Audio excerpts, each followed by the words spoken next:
Troll in the Dungeon! Greetings and welcome to another episode of Troll in the Dungeon. I am Stephen Gosensky, the troll in said dungeon. Today we're going to be talking about Guy Ritchie's The Covenant. And I had to put Guy Ritchie in front of it because there was apparently another The Covenant film not too long ago, so they had that in there. Obviously, it's directed by Guy Ritchie, which he was also one of the writers of the script, starring Jake Gyllenhaal. Yes, Maggie Gyllenhaal's brother, aka Donnie Darko, aka Mysterio from Spider-Man Far From Home. There are too many homes in that series. It gets me confused. Anyway, so we're going to talk about that, and I have an overall pretty positive review. Spoiler alert. We'll see how long that lasts, because I've been pretty positive about the last two movies, so we'll see how that goes. And I'm sure something will disappoint me along the way, because 2023 overall, at least I've watched 4 films that have come out in 2023, and half of them have sucked so bad.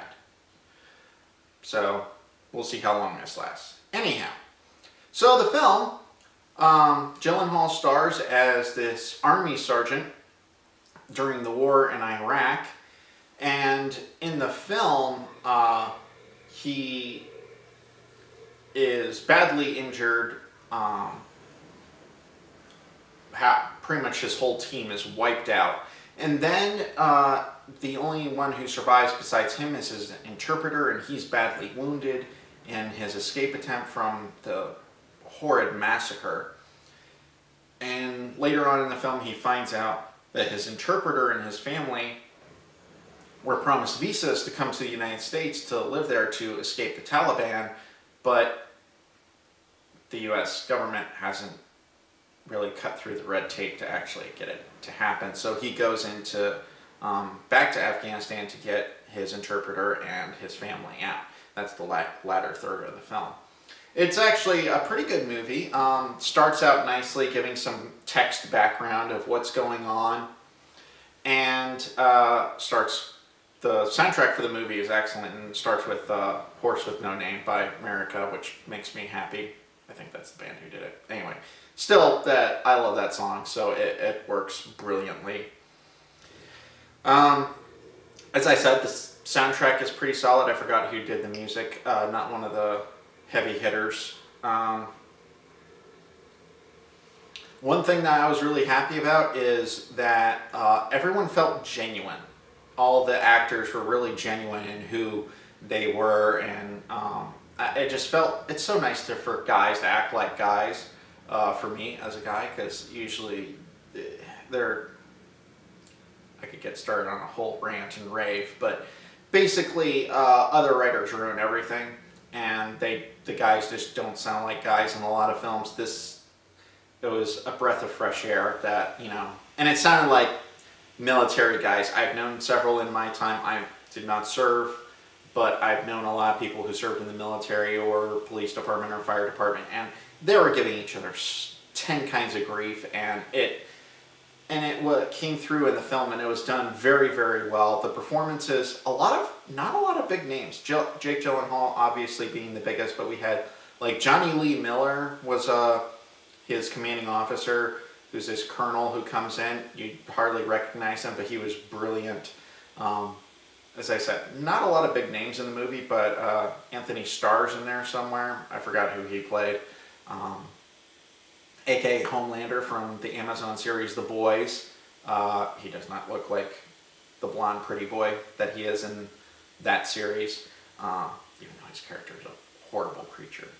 Anyway, so honestly, with the fact that there wasn't a lot of big names in the film, actually helped the movie, made it a lot more watchable in my opinion, because then you weren't like, oh, I have this thought of who these actors are, and you're not looking for the well-known characters playing this character in this movie.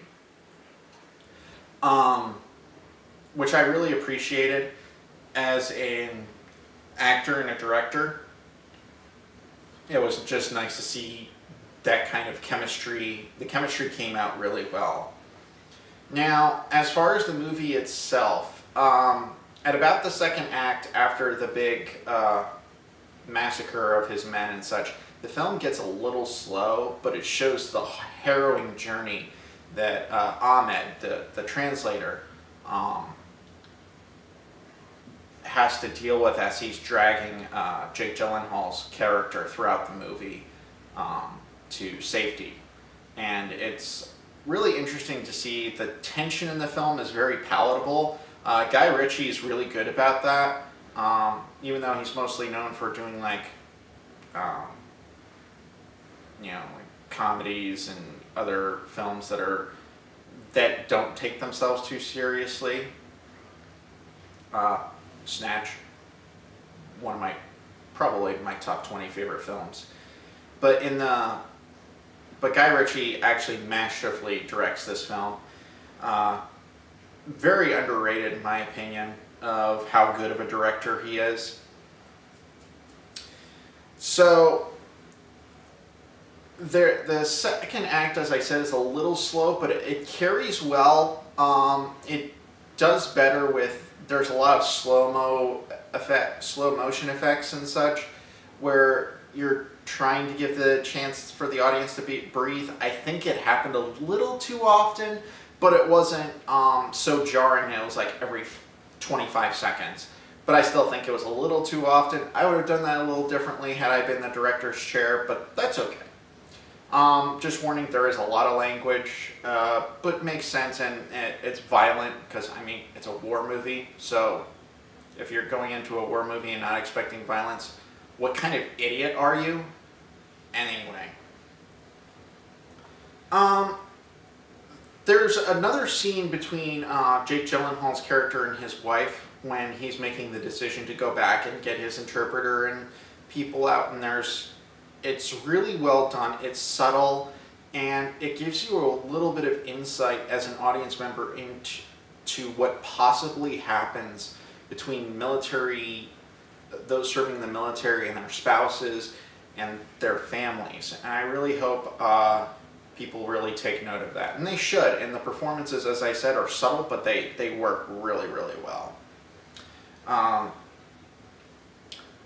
Jake Gyllenhaal is a very dynamic actor. He is one of those actors you can feel for him when he's really broken, but also has a unique intensity. And Ritchie uses his many talents, Gyllenhaal's many talents, quite well in the film, and it carries out. And there's a reason he's the lead, the above title actor. But it makes sense. And Gyllenhaal is a good enough actor to pull all this off.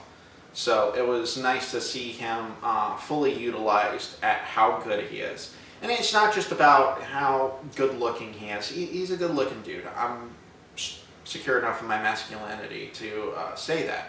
But it's nice to see that that all of his talents are used quite well. He's classically trained, and it's great to see all of that skill utilized to their nth degree in this film. Now, sadly, this film did not do too hot in the box office. It only had a $55 million budget, but it only caught up $21 million. Hopefully, DVD sales and such will help it in streaming, but we'll see. In the meantime, I hope that you enjoyed this. There were some other great points in the film.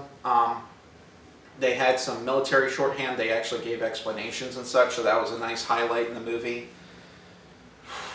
What else? That pretty much covers all the good stuff of the movie. As I said, my only real complaint was pacing, but that's just me. In the meantime, be bold, be brave, be courageous, and we'll see you on the other side. Ta-ta for now.